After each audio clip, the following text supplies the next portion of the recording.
Bonsoir à toutes et à tous. Très heureux de vous retrouver pour une nouvelle édition de Regard Croisé. Merci de rester fidèle au programme du soir. C'est une autre bienvenue à ce 4e numéro donc, de la semaine. Encore 4 sujets à aborder au menu. Aujourd'hui, avec nos invités, nous parlerons essentiellement du Gabon. D'abord, cette liesse populaire.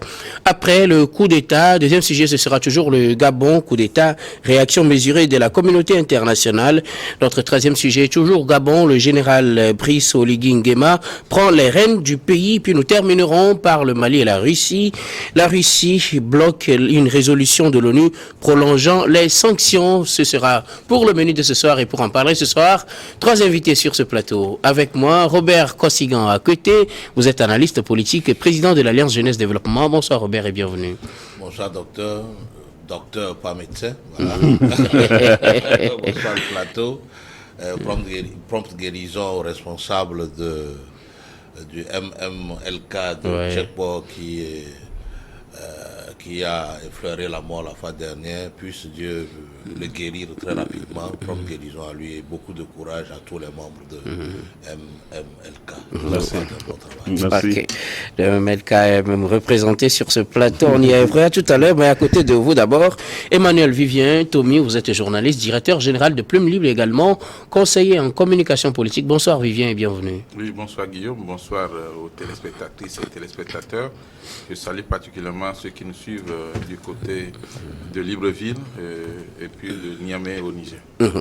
Et notre 3e invité aujourd'hui, Pasteur Edo Komi, vous êtes le président du mouvement Martin Luther King MMLK. Bonsoir Pasteur et bienvenue. Oui, bonsoir, avec un sourire, un sourire annonciateur du débat de ce soir. Alors, salutations à tous et à toutes, et c'est un plaisir d'être encore sur ce plateau pour partager avec eux l'actualité sur le plan national et international. Je voudrais juste dire, exprimer ma gratitude à mon co-débatteur Robert qui s'est souvenu de d'un de nos membres qui a été agressé dans la nuit du 27 août à Tchekpo. Donc c'est le domicile de notre coordinateur local à Tchekpo qui a été agressé, donc actuellement à l'hôpital de Tchévier. Je crois qu'il est hors du danger et je pense bien quand même que nous continuons pas à prier pour lui. Et merci. Préciser que Pasteur Edo, comme il se porte très bien. Non, je me portais bien. Les rumeurs, les membres de son mouvement voilà, justement, visés par la situation. Un membre. Ouais. Je dis loin des membres. Okay, merci beaucoup pour ces précisions. Le pasteur se porte bien. Il là, je me porte bien avec le sourire. Et c'est avec cette ambiance que nous abordons notre premier sujet. Nous prenons la direction du Gabon, où la population s'était réveillée hier mercredi avec cette annonce de coup d'État qui mettait fin au pouvoir d'Ali Bongo. Après 14 ans, les militaires ont décidé de reprendre le pouvoir après l'annonce des résultats de l'élection qui a été controversée, dont ils critiquent la légitimité des résultats. Suite à cette annonce de coup d'État, la liesse populaire dans les rues du Gabon, surtout à Libreville. Nous en parlons avec vous. Je voudrais bien commencer par vous, Pasteur Komi Edo. Qu'est-ce qui explique selon vous cette liesse populaire qu'on voit généralement après les coups d'État? Ce n'est pas la première fois, le Gabon n'est pas le premier pays à faire cela. Dans les coups d'État qu'on a remarqué au Sahel, c'était la même chose. Il y a coup d'État, finalement, peut-être, au lieu de fustiger le coup d'État, s'indigner, puisque c'était après une élection qui est supposée être remportée par Ali Bongo, celui-là même pour qui on aurait voté, on le démet, et puis la population se met à se réjouir. Ok, avant d'aborder le sujet sur la liesse populaire, je souhaiterais qu'on recadre un peu le débat au sujet de 14 années d'Ali Bongo, pour dire plutôt 55 ans de la famille Bongo au pouvoir au Gabon. Alors, vous savez, le Gabon a été dirigé de main de fer par la famille Bongo jusqu'à la dernière. Jusqu'à hier. Hein. C'est avant-hier. Hier, juste avant-hier. Et donc, les Gabonais étaient sous servitude, vivaient dans la servitude, dans l'oppression pendant 55 ans.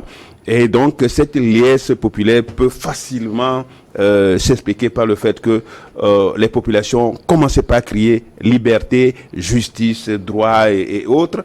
Donc, cet engouement est compréhensible parce que aucun autre Gabonais n'a dirigé ce Gabon, enfin, depuis 1967. Et donc c'est la preuve que les gens veulent la liberté. Et les Gabonais veulent vivre comme les autres, les habitants des autres pays. Et donc du coup, à l'annonce de de ce coup d'État qui a renversé, qui a mis à la retraite comme qui a renversé Ali Bongo, qui venait encore d'être frauduleusement proclamé, vainqueur de cette élection, alors que déjà on voyait sur les réseaux sociaux un peu partout la réalité des urnes, hein, les urnes donc en faveur. Les Gabonais auraient encore voté en faveur de l'opposition comme... Est-ce que ça aussi, il ne faut pas le prendre au conditionnel, pasteur? Comme en 2016, vous voulez dire? En 2016, justement, ouais. Où Jean Ping a été le vainqueur, hein, a été le vainqueur de cette élection. Ça, je ne pense pas que c'est quelque chose de secret, hein. C'est un secret de police. Tout le monde le sait. Donc, aujourd'hui, je pense que les Gabonais se sont vus délivrés. En attendant qu'on voit clair dans ce coup d'État, parce qu'il y a beaucoup des zones d'ombre dans ce coup d'État, il va falloir qu'on voit clair, mais quand même, pour une fois, les Gabonais se sont délivrés, se sont débarrassés de la famille Bongo qui a régenté ce pays pendant 55 ans. Et donc c'est là la preuve, hein, c'est là même la nécessité de cette ferveur populaire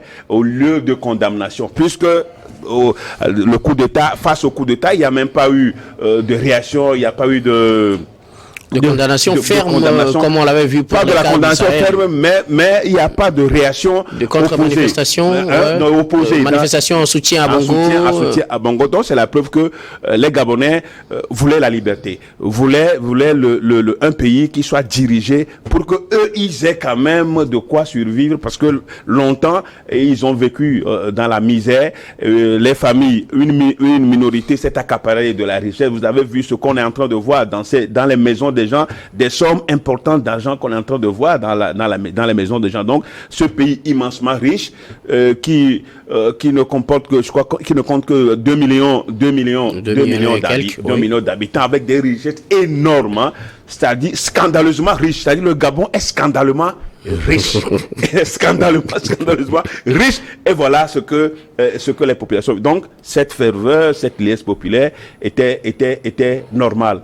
Maintenant, la suite, on verra le coup d'État, d'où est venu le coup d'État, comment est-ce que ça va être pour les Gabonais. C'est un ouf soulagement, un ouf de soulagement pour les Gabonais.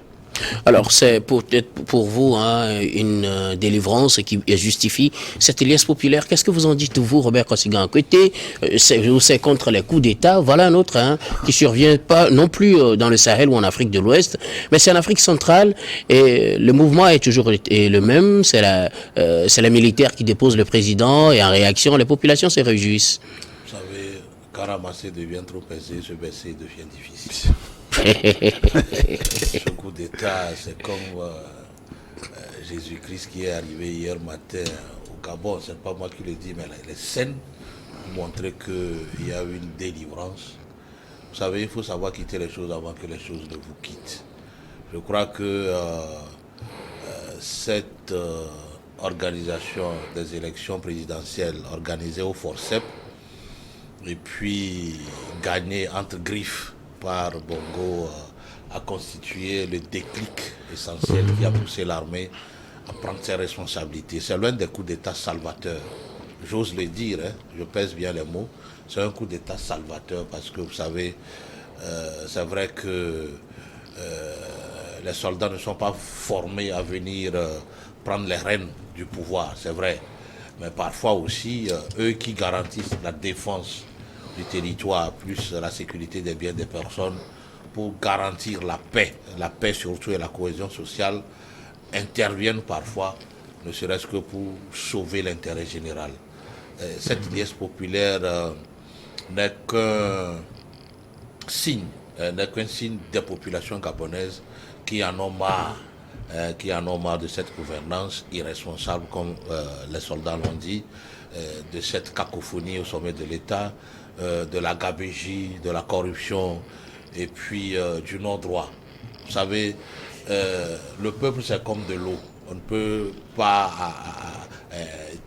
peut pas toujours le contenir. On ne peut pas toujours dribbler un peuple comme il y a des maladies, entre-temps que le peuple n'est pas dupe. Voilà.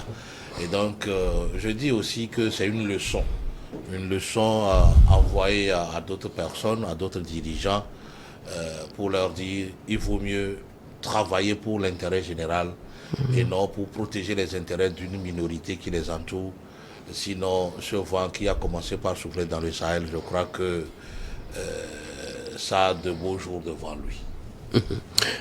Emmanuel Vivien, Tommy, un nouveau coup d'État en Afrique, cette fois-ci en Afrique centrale, justement au Gabon, et les populations se mettent à se réjouir suite à la prise du pouvoir par la force, par les militaires. Je pense que le mouvement quitte la CEDEAO pour s'élargir à toute l'Afrique. Un effet domino? Oui, écoutez, moi je ne serai jamais pour les coups d'État. Les coups d'État sont condamnés, quelles que soient les raisons. Maintenant, qu'est-ce qui a amené au coup d'État? Ça, on peut l'analyser. Vous savez, nous en sommes au 7e coup d'État, en moins de 48 mois, je pense. En tout cas, en 3 ans. Le Tchad, le Mali, le Burkina Faso, la Guinée. Eh bien, si on compte les 2, plus le Tchad, ça ferait peut-être 8 ans. 2 au Mali, 2 au Burkina, ça fait 4. Niger, ça fait 5. Ok, d'accord.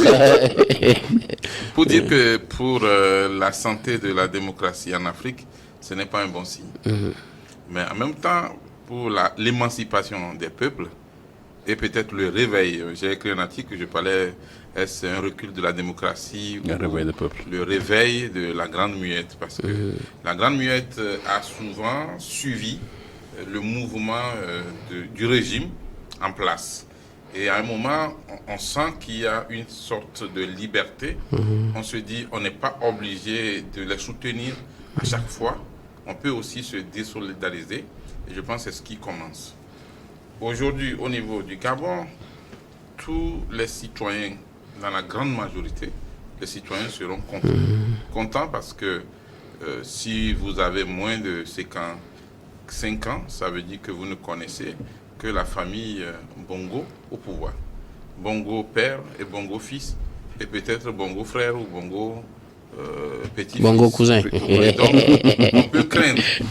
Mais celui qu'on a porté aussi au pouvoir par ce coup d'État n'est pas trop loin de la famille Bongo. On y reviendra tout à l'heure. Donc, on peut se demander, est-ce qu'il y a un réel changement, puisque c'est toujours dans la même famille, c'est toujours dans le même régime.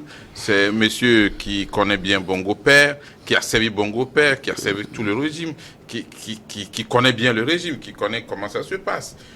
On se dirait, comme cela s'est passé un peu en Guinée, un coup d'État un peu bizarre. Un peu bizarre parce que aujourd'hui, on peut se poser 3 questions. La première, est-ce que c'est à la veille de la proclamation ou bien le jour de la proclamation des résultats? À quelques heures après la proclamation d'ailleurs. Que les militaires se sont organisés pour faire ce coup. Ok.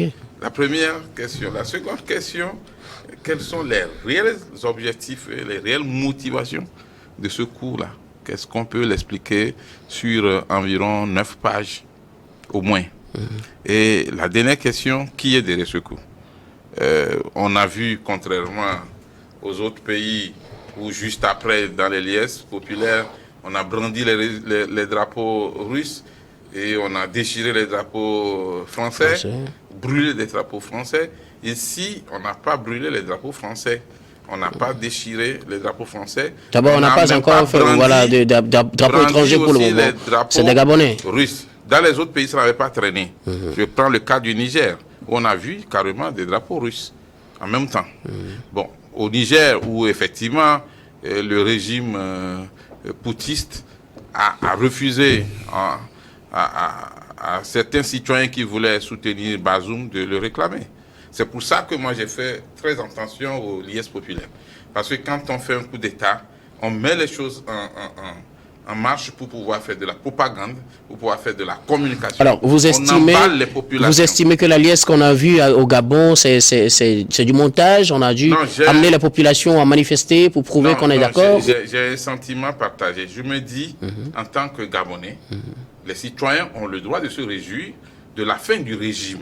Ouais. Mais avec l'incertitude et le doute qui plane sur ce coup d'État, on peut se poser des questions sur où est-ce qu'on va. Mais est-ce que ça empêche de se réjouir? Pourquoi les militaires n'ont pas fait le coup avant les élections? Pourquoi attendre que le pays utilise encore tout ce fonds pour faire même des élections bloquées? C'était des élections générales. Oui. Et on fait les élections et d'un seul coup, on dit nous mettons fin à toutes les institutions du pays. On annule les résultats. Donc, on annule les résultats. On n'annule pas les résultats comme ça. Si vous savez qu'il y a eu quelque chose qui n'a pas marché, essayez de voir comment vous pouvez restaurer les choses. Vous vous souvenez, dans un pays, pour ne pas donner le nom du Togo, la présidente de la Commission électorale nationale indépendante, Séni, avait démissionné. Oui. Et bon, le ministère de l'Intérieur, pour ne pas dire l'armée, puisque c'était un officier à l'époque. L'armée a pris sa responsabilité entre guillemets, parce qu'on en sait un peu plus ce qui s'est passé réellement. Donc aujourd'hui, l'armée peut dire, écoutez, au vu des réels résultats que nous avons, nous pensons que ce n'est pas M. Bongo qui a gagné, nous faisons un coup d'État, mais nous rétablissons celui qui a gagné dans ses droits. Dans ses droits, par exemple. Parce que ça aussi, ce ne serait pas une imposition de trop qui serait peut-être critiquée. De toute façon, un coup d'État, c'est déjà une imposition. Ouais. Le coup d'État s'explique par le renversement par un groupe disposant d'une force, des fois même des forces qui sont dédiées par l'État. C'est-à-dire, vous prenez les armes que les citoyens vous ont achetées pour pouvoir prendre le pouvoir. Alors, aujourd'hui, est-ce qu'il faut se réjouir du coup d'État au Gabon? Non. L'Afrique ne doit pas revenir au soleil des coups d'État. On doit plutôt avancer dans la démocratie. Il faut battre les dirigeants par les urnes et imposer ce que le peuple même veut avoir dans le fauteuil présidentiel. Maintenant, est-ce qu'il faut quand même se séparer du régime des Bongo? Oui. La réponse est très claire. Parce qu'il n'y a pas que les Bongo au Gabon pour pouvoir diriger le pays. Il y a aussi d'autres personnes. On peut mettre même des nièces, on peut même mettre même des neveux des Bongo, mais ce n'est pas nécessaire que ça devienne une sorte de chefferie traditionnelle où quand le père quitte, le fils prend, le frère va prendre et puis peut-être le petit-fils va prendre. Aujourd'hui, ce qu'il faut saluer, c'est que les peuples africains commencent par se réveiller. On ne veut plus rester sous l'oppression, que ce soit de nos dirigeants comme des néocolonisateurs. Mais en même temps, ne nous trompons pas, l'armée n'a pas pour mission de faire la politique. L'armée a une mission républicaine, une mission très claire. Et donc, ceux qui sont des militaires qui veulent devenir des dirigeants doivent se reconvertir, c'est-à-dire démissionner de l'armée, se positionner pour prendre le pouvoir par les urnes. Si nous continuons sur ce pas-là, je pense que ce serait inutile de parler encore de démocratie en Afrique et c'est dangereux. Malheureusement, le temps est contre nous. Nous allons marquer la petite transition, puis on revient, comme c'est toujours le Gabon, vous aurez le temps de parler, Pasteur et Robert Kassigan. Nous marquons la pause, puis on revient tout de suite.